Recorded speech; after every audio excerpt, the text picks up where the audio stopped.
Welcome. We are so excited to welcome you here for Sonic Day, State of New York's Children, affectionately known as Sonic. We are very excited that the governor decided to do her State of the State on the day that we had already decided to do our State of New York's Children. And we're so glad to have you here. Please help yourself to some coffee and some food. We know it's going to be a long day for folks. And again, we're just so happy to have you here. Please pick up our State of New York's Children data book and all the other materials, especially the beautiful stickers that we are getting into, and wear them proudly. So let me just see. We at Schuyler Center for Analysis and Advocacy believe in a future in which every child across New York State thrives, where every family has the resources they need. We know it is possible. We take a data-driven approach to identify systemic problems, generate policy solutions, and hold government accountable. Our 2026 State of New York's Children Data Book provides a data snapshot on the well-being of New York's children and families. There are more than 4 million children in New York State, 1 million of them under age 5. 38% of New York State's children are in immigrant families. Over 18% of our children are families experiencing poverty, and poverty disproportionately impacts Native, Black, Hispanic, and multiracial families. Recent years have brought important New York State policy change toward the future we desire. The most recent year has also brought significant headwinds from the federal government. Schuyler Center led the movement for the Child Poverty Reduction Act in 2021. As a result, the governor and legislature committed to reducing child poverty by 50% by 2031. They've taken action to make good on that promise with policies and funding for the child tax credit, food, childcare, housing, health coverage, public assistance. We are far from our goal, but estimates suggest a combination of these recent policies will reduce child poverty by nearly 20% if the policies are robustly implemented and take-up is strong. These poverty reduction estimates do not take into account recent and massive federal reductions in assistance for states, communities, and people, which are disproportionately impacting low-income people, including children. We are in a tough moment, but we've been at this for a long time. Schuyler Center has advanced tax credits for working families since the 1990s, when in 1994, we helped secure New York State's Earned Income Tax Credit and developed a program called the Helping Hands Toolkit to make sure people accessed it. In 2000, we secured an increase in the state Earned Income Tax Credit from 25 to 30% of the federal credit. In recent years, together with many of you, we've won major improvements to the state's child tax credit. An increase in the amount from a maximum of $330 per child to a maximum of $1,000 per young child and $500 per older child, including previously excluded infants and toddlers in the credit, and importantly, changing the structure so that very low-income families can benefit from the full credit rather than having to slowly phase in based on their income. This year, we think it's important that the state invest in free tax preparation assistance and a public awareness campaign to make sure people claim the credits they're due. Schuyler Center has fought for investments in childcare and pre-K since the 1990s, leading the Pre-K Now and Childcare That Works campaigns that helped build investment in early care and learning in New York. In recent years, we co-lead and serve as the fiscal and staff home of the Empire State Campaign for Childcare, and have worked hand in hand with many of you to build momentum for childcare that is available for every family, no matter where they live. we still see that light at the end of the tunnel. Last week, Governor Hochul, with Mayor Mamdani at her side, committed to that vision. Throughout our history, starting in 1872, through the present day, Schuyler Center has analyzed data, working in and with communities, shined light on neglected people and issues, and fought for thoughtful investments to enhance prevention, improve health, and make New York State the best place to grow up and live. The data within this book support those goals. So as I said, there are more than 4 million children growing up in New York. The decisions that our policymakers make this year will affect them for their lifetimes.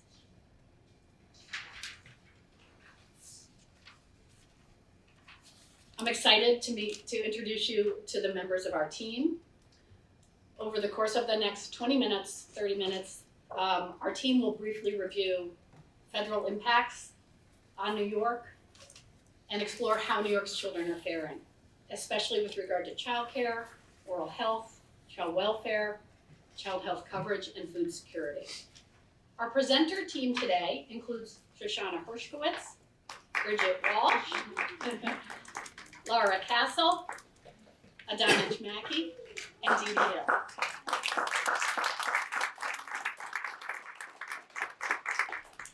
A big shout out also to Kevin Pang, Carol Tazi, Nicole Correa, Hannah Burkle, Kari Siddiqui, James Farrell, Rebecca Desjardins, and Leah Montalto Roque.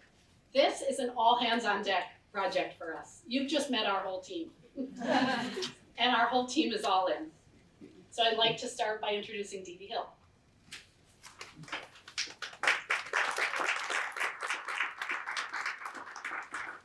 Thank you, Kate. And also Crystal Charles. She will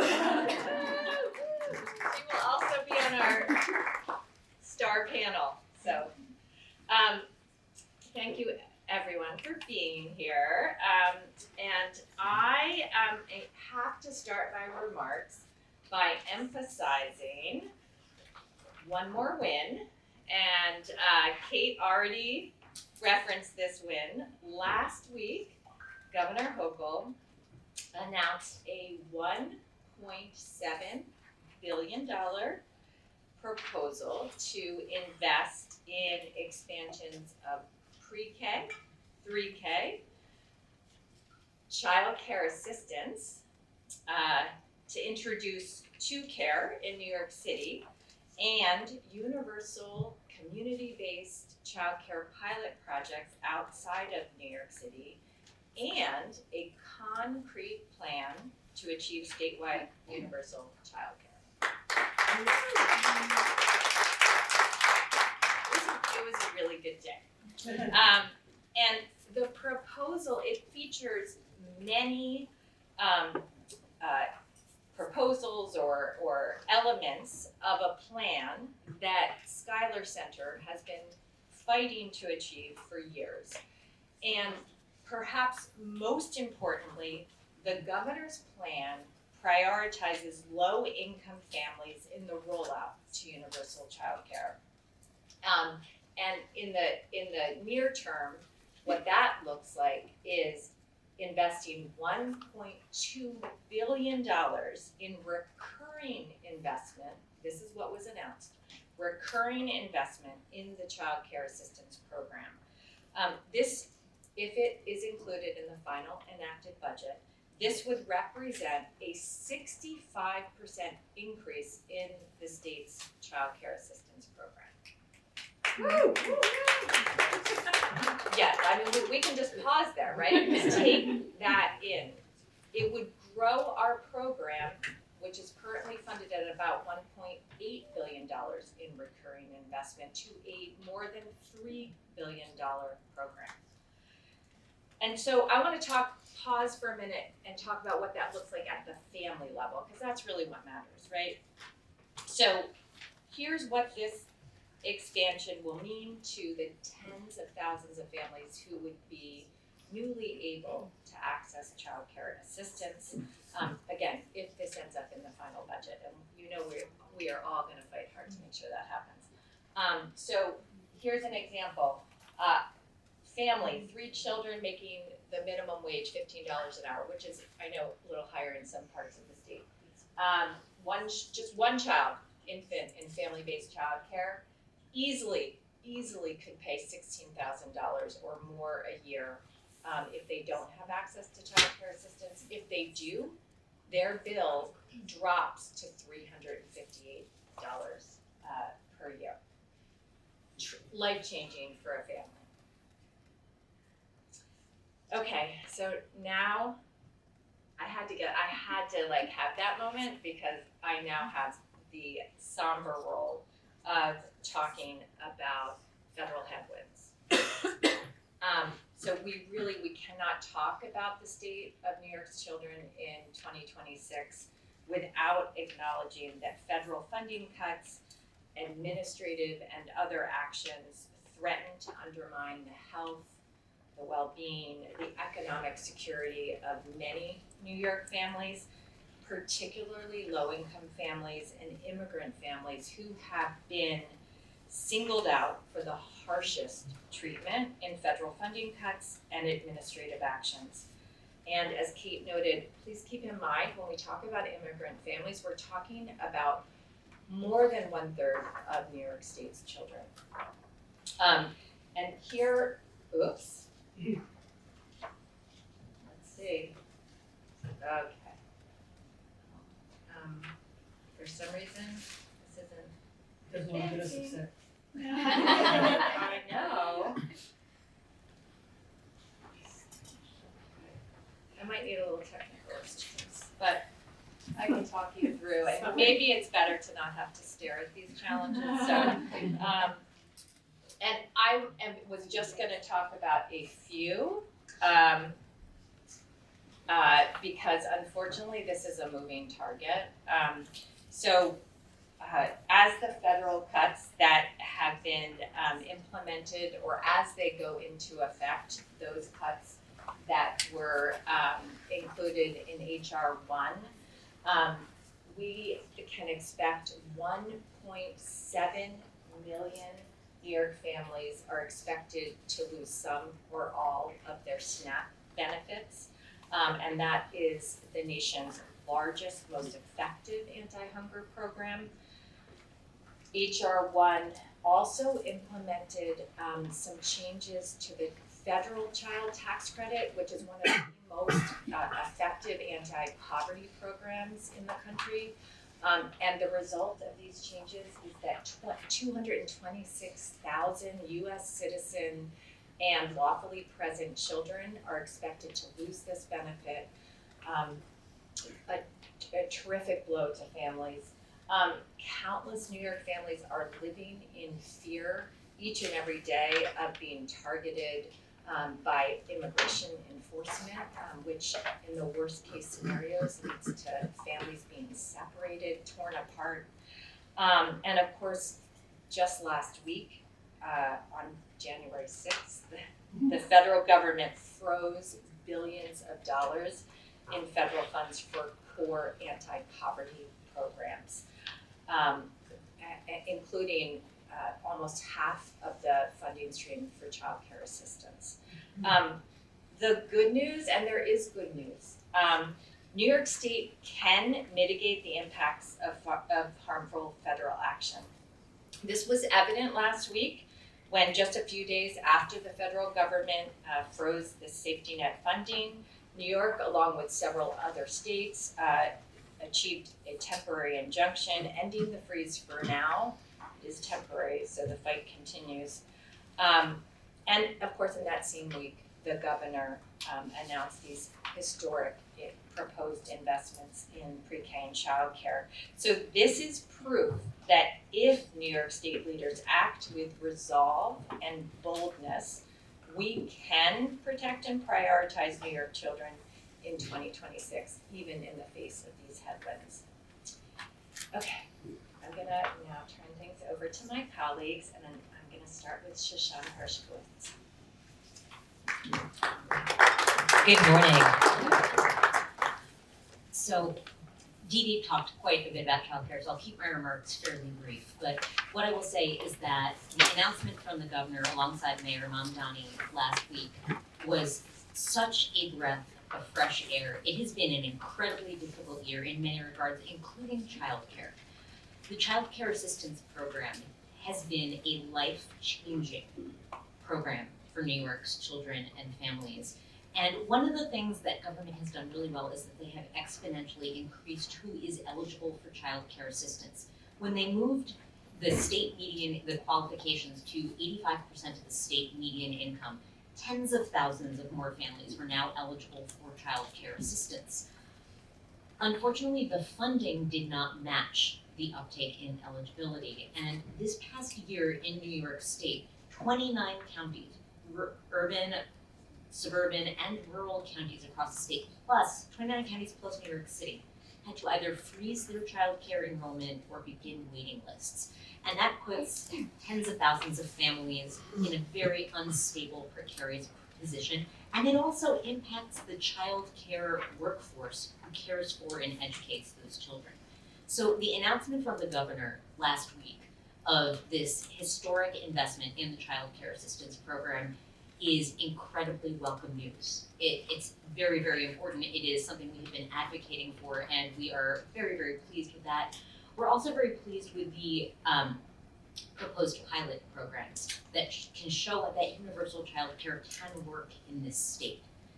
And we're pleased that the rollout of things like 2Care are prioritizing high needs families first, because we know that that rollout is going to be incredibly important. We do not want to destabilize an already fragile sector. One thing that is going to be really vital for the success of childcare in New York State is paying this workforce, because the workforce is among the lowest earners in this state. The average wage for a child care educator is between $36,000 and $38,000 in the state. That is not nearly enough. And that impacts the availability of child care as well. Most of New York lives in what we call a child care desert, where for every slot available, there are between 3 and 9 children who need care. We don't have a child care workforce because they can't earn a living wage. So we are incredibly thrilled about what is ahead. We are excited about the possibilities, but we know for this to truly be the success that it can be, and that to do this right, alongside these historic investments, we're going to need to raise the salaries of the child care workforce so that we can recruit and retain the workforce that meets the demand that already exists and will only grow with the promise of universal child care in this state. So we are also aware of how precarious things are. We know, even amongst this historic announcement, as Dee Dee said, we saw a lot of trepidation and fear about the freezing of federal funds. So we are balancing this excitement with also keeping an eye on things and continuing to advocate that the workforce, which is overwhelmingly women and predominantly Black and brown women, receive the compensation that they deserve and have desperately needed for many, many years. And with that, I'm going to turn it over to Bridget. Thank you, Shoshana. I'm going to talk briefly about one of our children's health issues, and that is dental care. Tooth decay is the most common chronic condition in children, more common than diabetes or asthma. Most cavities are preventable, that's the good news. The bad news is in New York, we're not doing enough to prevent them. Less than half the children enrolled in Medicaid receive a dental visit every year. And if you look at the chart, you can see that utilization hovers at or below 50% for many years. These kids have insurance, so the issue isn't coverage, it's provider capacity.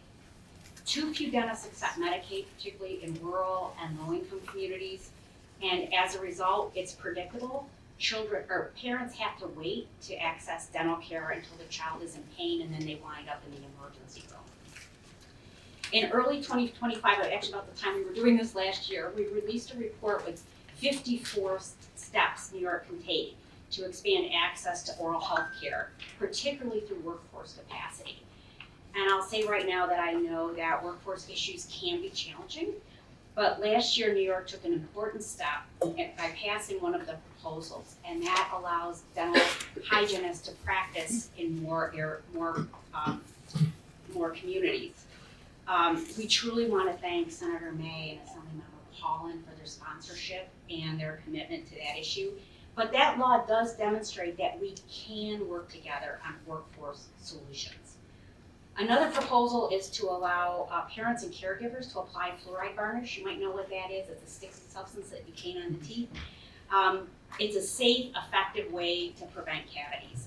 So allowing parents to do this on, let's say, a telehealth visit, because they'd have to be under the supervision of a provider, would create immediate capacity for prevention without additional providers and without requiring a parent to travel to a dental or a medical clinic for the child to get that care.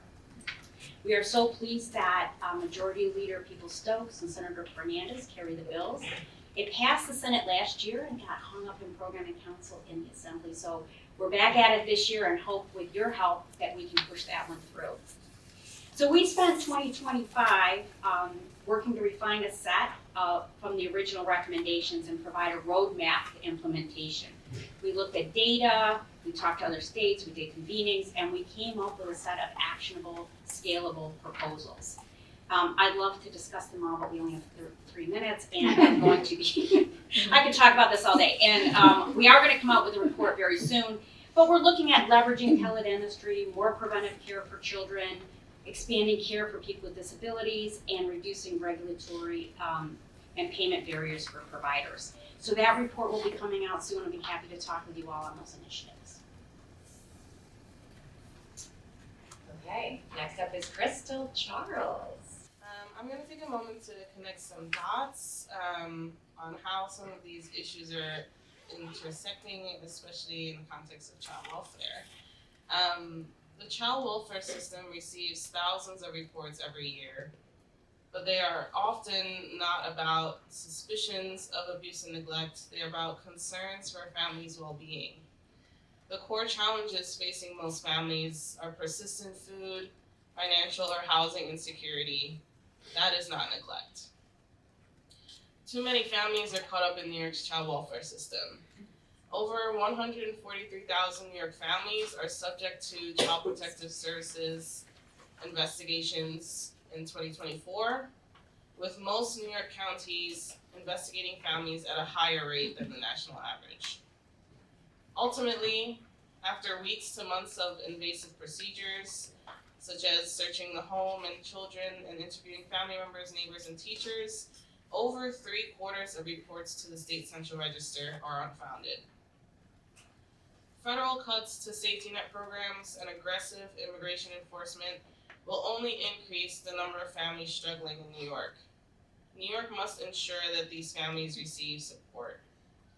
Specifically, within the child welfare system, New York must seek to prevent unnecessary interventions into family life, especially during this time of uncertainty, persecution, and fear.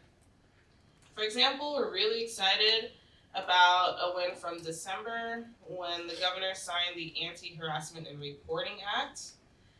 With this act, thousands of families across the state will be protected from the baseless and unnecessary investigations that come from anonymous calls to the State Central Register.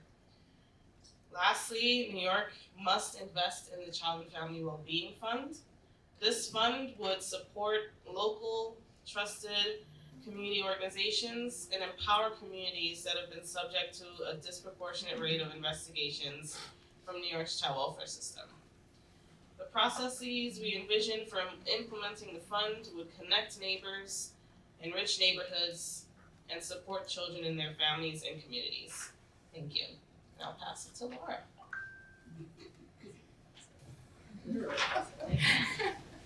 Thank you, Crystal. I'm Laura Castle. I'm the coordinator of Medicaid Matters New York, and I'll just take a few seconds to tell you that Medicaid Matters is the statewide Medicaid Consumer Advocacy Coalition focused on the interests and concerns of people who have Medicaid and other public coverage like Child Health Plus for their health insurance coverage. New York has a rich history of keeping kids covered in Medicaid and Child Health Plus.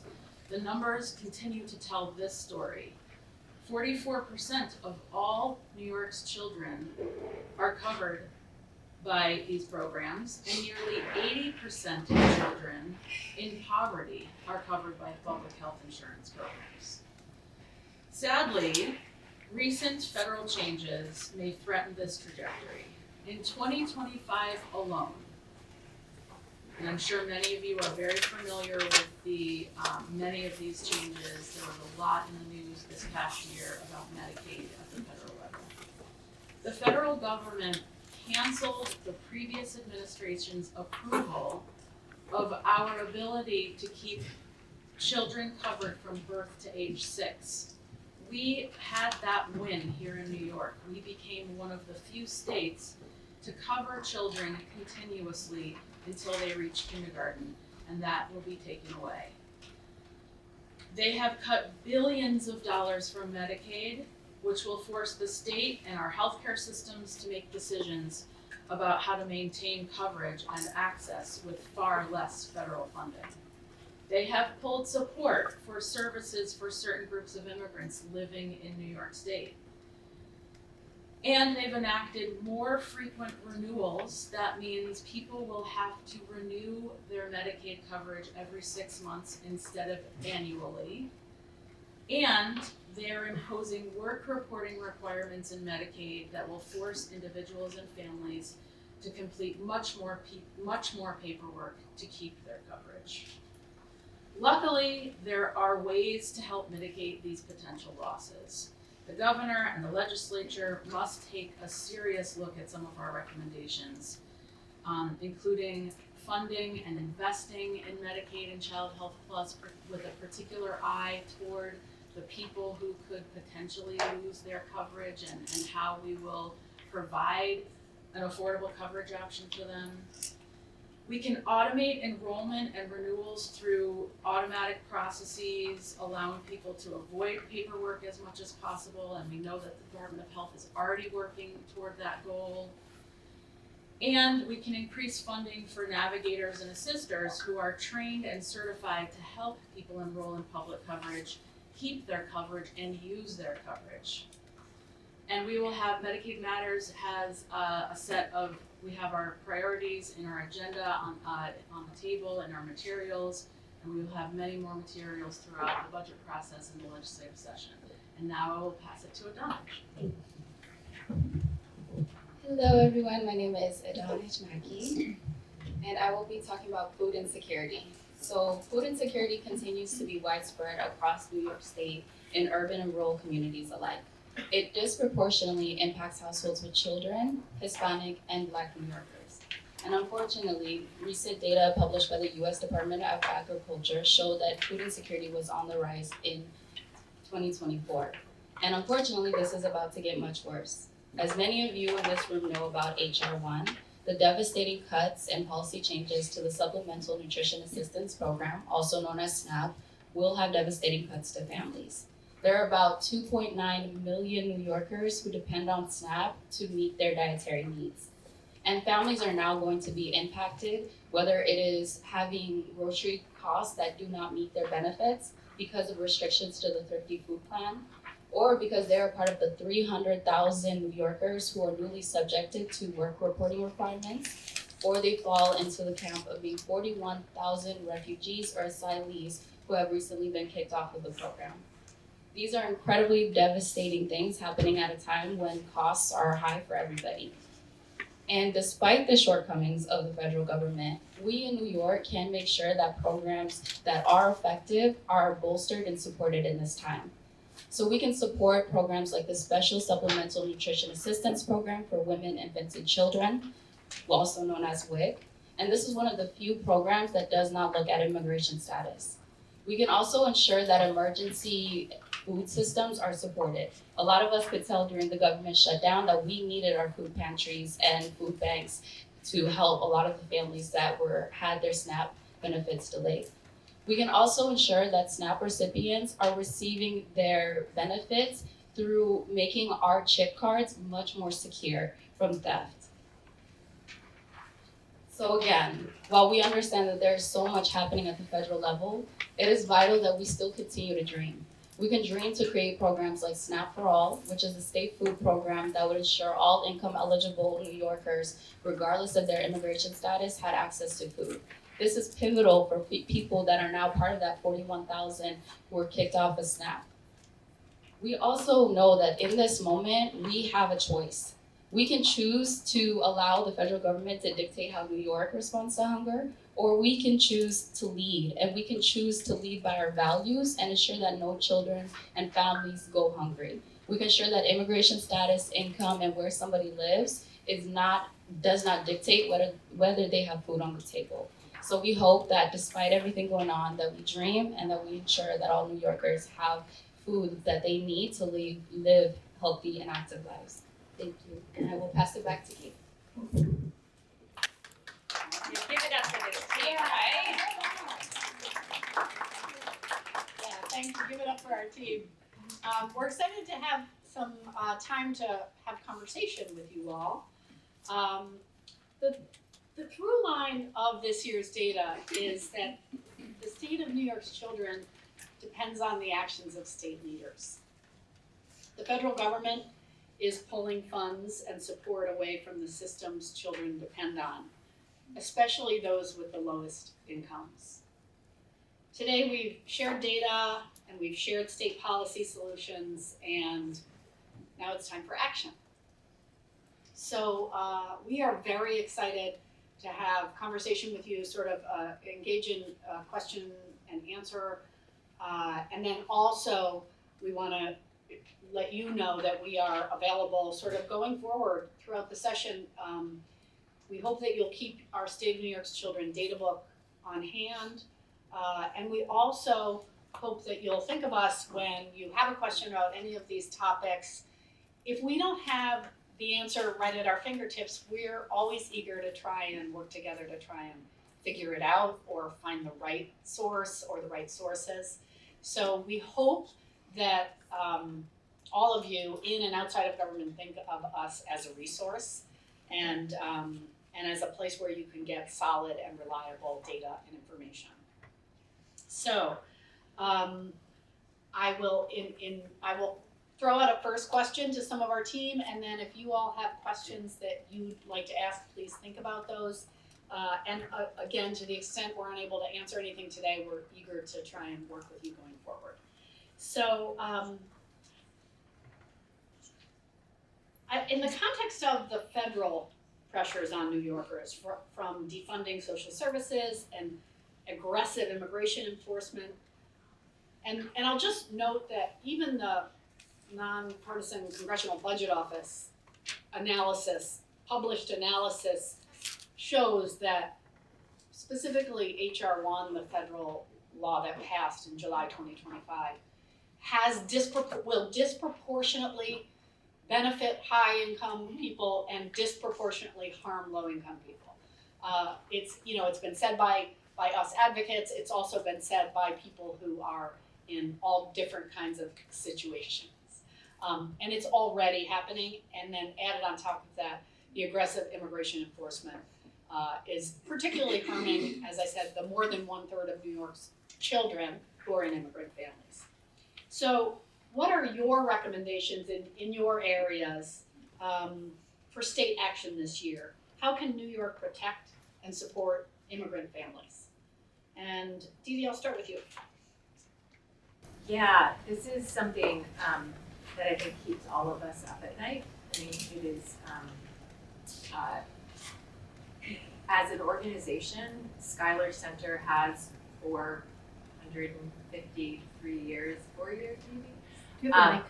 Oh, shoot, I'm sorry. Yeah, as an organization, the Schuyler Center has been fighting for more than 150 years to set up all of the state's children to thrive, no exceptions. And so yes, we are deeply worried. We are also grateful to be New Yorkers and to have in our state government partners who are willing to go to court to try to prevent some of the most harmful laws from going into effect. There also are state policy solutions that can mitigate the impacts and wrap our children up in the arms of the state, as we should always be doing, but particularly now. I will just flag one sort of macro policy concept that we should be thinking about right now, which is universal programs. So the best way to ensure that we are getting essential services and supports to all of our kids and families is through programs that are available to all. And those programs are not vulnerable to moments like this, where there are groups being singled out and for harm. And so we look at, last year we had a big win in school meals for all. And this is, I think now more than ever, we are grateful for that program. We know that all of our kids in school are going to get the meals that they need. We are making big strides towards universal childcare, and really looking and hoping that these pilot projects are going to be truly universal without regard to immigration status. So I think this is a moment where New York should be thinking about more ways to move towards universal programs. I am now going to pass. Actually, I want to make sure we have time to hear Yeah, from our. no. So can folks, if anybody has a question or anything you want to share or ask, please stand up and say it. Small group. Oh, good morning. My name is Amara Beatty. I'm from Far Rockaway's NAACP 2213 branch chapter. We are a desert for everything. Food insecurities, jobs, everything. My issue in terms of what's going on with the federal government, you talked about a little bit with the Medicaid. I don't know if people realize when those went into all the state buildings, real people were affected. I had several clients. I'm a special educator. I was the OPWDD. I'm a support broker and an education advocate. Thank you. And I had several clients who did not have access to their Social Security and their Medicaid benefits. The cards that they give them, that actually the money goes on for Social Security, was deactivated, and their Medicaid cards, their numbers were also deactivated for 7 days. This is in Far Rockaway. My question is, how can we, as a community, how can we make things like this known? We called 311. It was a lot, but for those 7 days, we were in crisis because I, as an advocate, I had no idea what to tell my clients. What can we do to go about preventing the individuals that be from stopping the most vulnerable people from not needing, having medical coverage? OPWDD is purely funded self-direction. I'm a self-direction worker by Medicaid. So when those cards don't work, you have no billing, you have the kids can't get to their appointments. Someone was speaking about dental, and it's really, really confusing for a person trying to be a resource to their population. What can I go back and tell my clients that we can do as a community to protect them from those types of faults from the federal government? What can I tell them? That is a very big question, and I will try to unpack it a little bit. And I will echo Kate, thank you for what you do. I'm sure you work hard day and night to do the jobs that you do, because it sounds like more than one. In the area of healthcare and Medicaid, information for people that is accessible to them in the language of their choice, at appropriate literacy levels, and also information for folks like you who work with people every day, advocates, direct support professionals. So, I think you said you're a self-direction broker. Whatever the case may be, making sure people have information. And that is something that we work on. Medicaid Matters works on communicating to the state. Information is so important because very often the notices are unclear. Very often, as you said, you can't reach anyone at the local social services district. So it is something, it's a huge issue and it is something that we work on. I don't think there is a magic bullet, like a magic message, here's what you should say or here's what to look for. And I do think it's important for people like you and the people you work with to speak up and tell your story about these things that have happened so that we can use the stories in policy, you know, in the work that we do with policymakers to make changes. And in fact, as I said, the notices themselves, like the pieces of paper that people get in the mail or via their email, are an area that we're again working on now. It's an issue we've worked on over the years. So I can't say I don't think I have a good answer, but it is something that we know is so critical to make sure that information is available and that people can get it in the best, most accessible ways they can. I'm sure that didn't answer your question very well, but. But it did, because what you guys provide is something that I didn't know about. I can actually just have my clients in their own words write their narrative and send it out. Yeah, Shoshana, go ahead. I just wanted to add, I think for advocates and like here what we do is a lot of the data pieces, and it's so important for you somebody who's working with community to have them share their stories, because the stories are what make it come alive. Like this data, all of the numbers we're saying, it's not just numbers, it's people's lives. But a lot of times I think when we're just talking about data, we sometimes miss that. So it's so important for you and advocates and people who have lived experiences to share your stories, because that is what also helps move it. And you can rely on community members and us to support you with the data to help make the story even stronger. So thank you for what you're doing, and your stories are what is gonna move things forward. I'm gonna add one more piece. I'm sitting with a bunch of policy people, but I come from the community organizing part.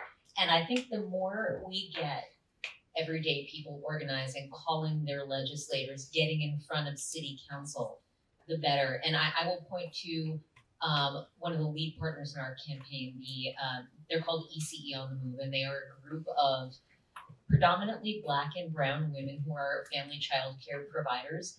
And they are amongst the fiercest advocates and organizers you will ever meet. And because of them, they have built this powerful network. And I think that organizing your community that way will go a very, very long way, because there is truly, in my opinion, no one more powerful than an organized group of people. Thank you so much.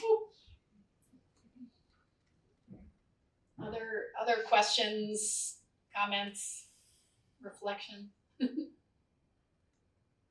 All right, well, we are very excited that you've been here, and we hope that you'll grab materials off the table.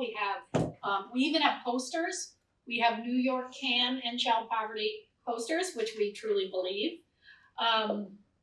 This is New York's moment, and together we can make New York a place where every family has access to childcare, healthcare, economic security, and the resources they need to put down roots and thrive. We hope that you will continue to show up. We promise to continue to show up for New York's children and families. So thank you so much. Eat some breakfast, have some coffee, and have a great day. Have a great budget season and a great session.